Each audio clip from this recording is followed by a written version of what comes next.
Hola, buenas tardes. Mi nombre es Ivón Valdés Sánchez.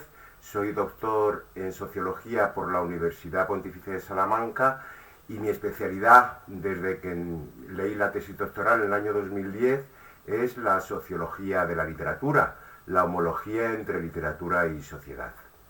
Me parece muy importante esa homología entre literatura y sociedad porque a través de la literatura podemos conocer las sociedades en las que vivimos, sobre todo a través de la psicología de los personajes, y siendo una ciencia para mí multidisciplinar, al utilizar no solo la literatura, sino también la historia, la economía, todo lo que redunda en la sociedad.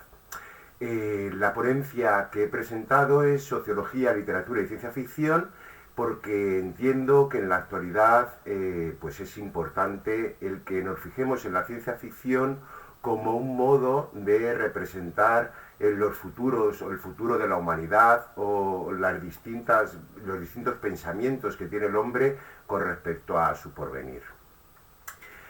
Pues empiezo explicando que la literatura en general y la ciencia ficción en particular interactúan con la sociedad, ¿no? El narrador de ciencia ficción inventa una realidad fundada en mitos, metáforas, basándose en el pasado y también en el porvenir, e intenta reflejar las inquietudes presentes para imaginar sociedades futuras.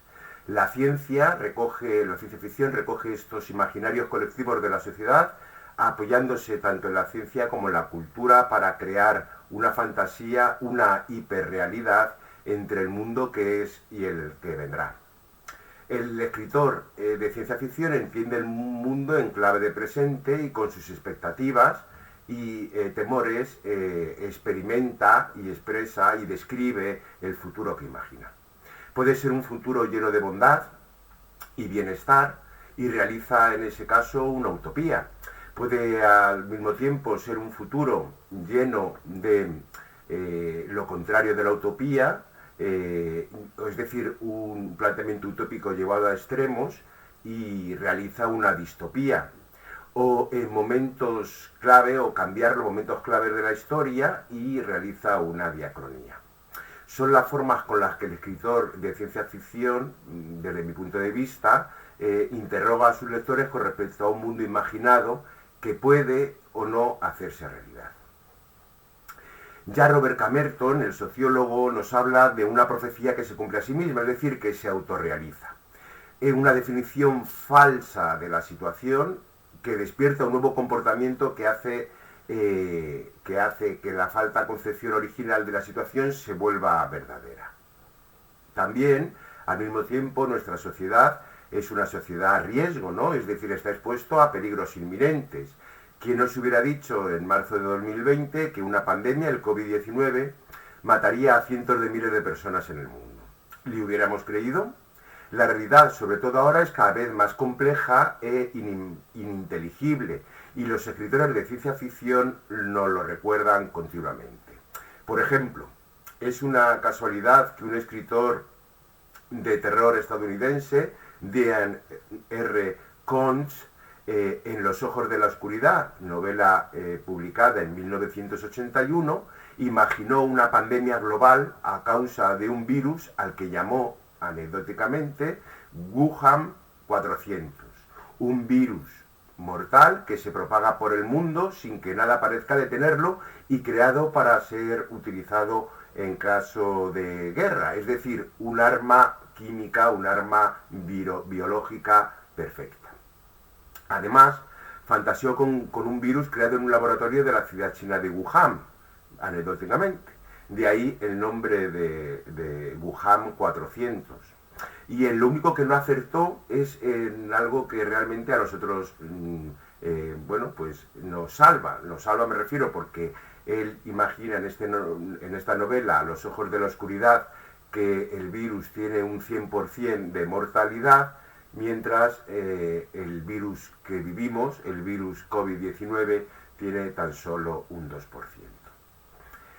Al mismo tiempo, el sociólogo Alvin Toffler, en el Show del Futuro, ya nos avisa que demasiados cambios en periodos de tiempo demasiados cortos producen un estado psicológico que afecta a los individuos y a la sociedad entera. También Ulrich Beck, en 1986, postula el término de sociedad de riesgo, sociología del riesgo, y la define como una forma sistémica de lidiar con peligros e inseguridades inducidos e introducidos por la propia modernización. Al mismo tiempo establece que estas transformaciones de las amenazas civilizatorias de la naturaleza se convierten en amenazas sociales, económicas y políticas, y es un desafío a nuestro presente y también a nuestro futuro.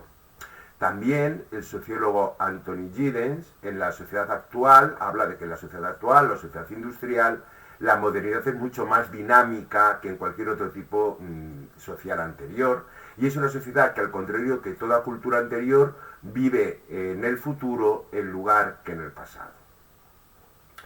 También, y al mismo tiempo, ya el sociólogo Wright Miles, en La imaginación sociológica, escrito en 1959, avisaba que el sociólogo tenía que ser un buen artesano utilizando la imaginación sociológica. Y las palabras que dice dicho sociólogo, Wright Miles, es sed buenos artesanos, huid de todo procedimiento rígido, sobre todo desarrollad y usad la imaginación sociológica, que cada individuo sea su propio metodólogo, que cada individuo sea su propio teórico, que la teoría y el método vuelvan a ser parte del ejercicio de un oficio, en este caso del ejercicio del oficio de ser sociólogo. Sed inteligencias que afrontan por sí mismas los problemas del hombre y de la sociedad. Esto lo dice en 1959 el sociólogo Wright Miles en La imaginación sociológica. A partir de ahí hago un estudio de lo que son las utopías. Hablo de la utopía, una de las primeras utopías de la ciudad de Dios de San Agustín, que es una utopía que puede tener correlaciones con una trilogía de una novelista de ciencia ficción que se llama Ursula K. Le Guin, como puede ser la trilogía Las aventuras de Terramar. Y cojo también el sociólogo, en este caso de la literatura, el sociólogo literario Juan Ignacio Ferreras, habla que la utopía tradicional plasma inquietudes sociales, lo mismo que la novela científica lleva a cabo sobre la ciencia. También, aparte de estudiar la ciudad del sol, o de nombrar la ciudad del sol, la ciudad de Dios, de San Agustín, hablo de Tomás Moro, de Utopía, escrita en 1516, Tommaso Campanella, La ciudad del sol, escrita en 1602, y de Francis Bacon, La nueva Atlántida, escrita en 1626. Después paso a estudiar lo que son las ucronías, que también están de moda también tanto en el mundo de la ciencia ficción como en el mundo de las series y las películas, ¿no? Que puede denominarse una novela histórica alternativa, que se caracteriza porque la trama transcurre en un mundo desarrollado a partir de un punto en el pasado en que algún acontecimiento sucedió de forma diferente a como ocurrió en realidad, ¿vale? Y hago un estudio de, para mí, novelas de ciencia ficción donde la ucronía mejor se plasma, es El hombre en el castillo, de Philip K. Dick, también es La conjura contra América, de Philip Roth, escrito en 2004, y El sueño de hierro, escrita en 1972, de Norman Spinrad. Luego también paso a estudiar las distopías o utopías negativas, explicando que las distopías es la representación ficticia de una sociedad futura de características negativas causantes de la alienación humana. O lo que es lo mismo, una antiutopía, una sociedad indeseable en sí misma y caracterizada por la deshumanización, gobiernos tiránicos, desastres ambientales o cataclismos de la sociedad en general. Y allí paso a estudiar la novela de Edward Morgan Foster, La máquina se para, Un mundo feliz de Aldous Huxley, también de Frederick Paul y Cyril M.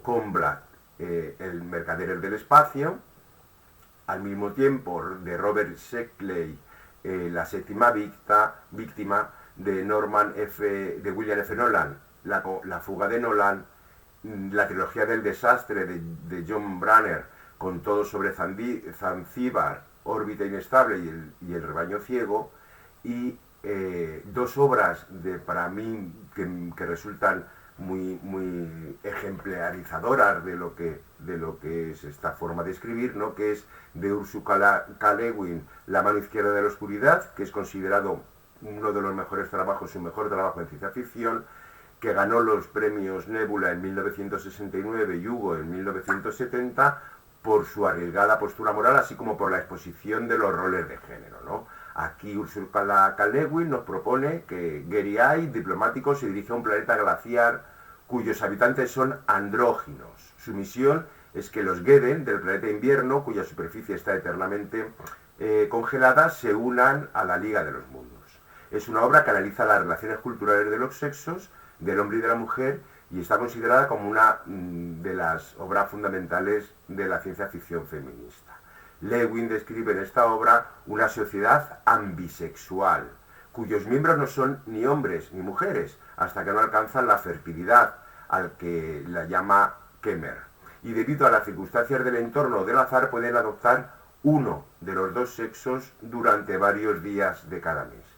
La escritora nos pone en la mente de Gary Eye, luchando con sus costumbres y prejuicios, de pensar constantemente en sus interlocutores como hombre o mujer, y aprendiendo que los roles sexuales que legitiman el poder son construcciones culturales, y la escritora analiza una sociedad compleja que cuenta con problemas diferentes que otra asexuada.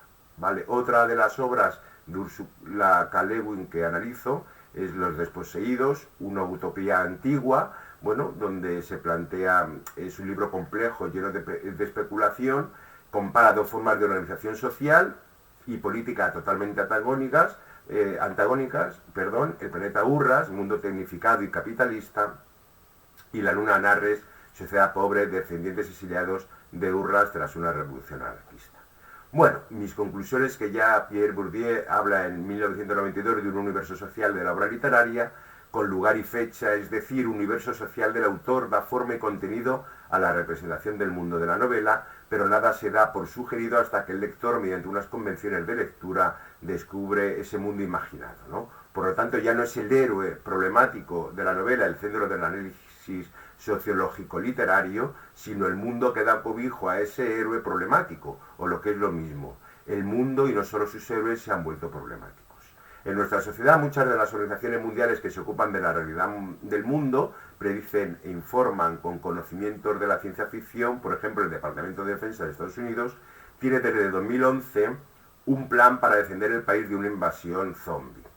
4 años antes, nos referimos a 4 años antes del 2011, es decir, en 2007, el World Economic Forum incluyó el colapso de las infraestructuras de comunicaciones como uno de los dos únicos riesgos tecnológicos a analizar en sus primeros informes.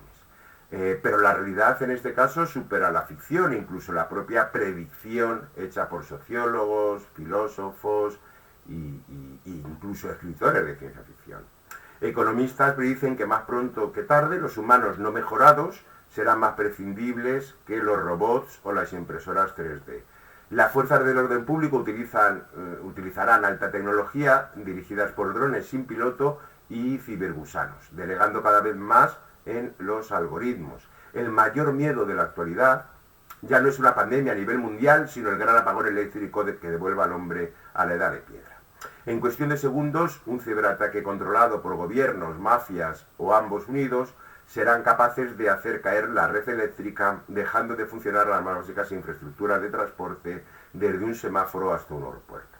Los centros de control se verán desbordados en cuestión de minutos, produciendo numerosos accidentes en centrales nucleares o grandes industrias químicas. No será posible la comunicación con las fuerzas del orden ni con emergencias. Los hospitales se colapsarán por la multitud de pequeños accidentes de todo tipo, y sobre todo se podrá borrar registros financieros, dejando billones de euros desvanecidos en el limbo del nunca jamás, sin dejar rastro ni saber quién es su dueño. Lo único que nos salvaría en este caso sería que, como caería también Internet, la red y las comunicaciones, la gente no se daría cuenta de la magnitud total del desastre.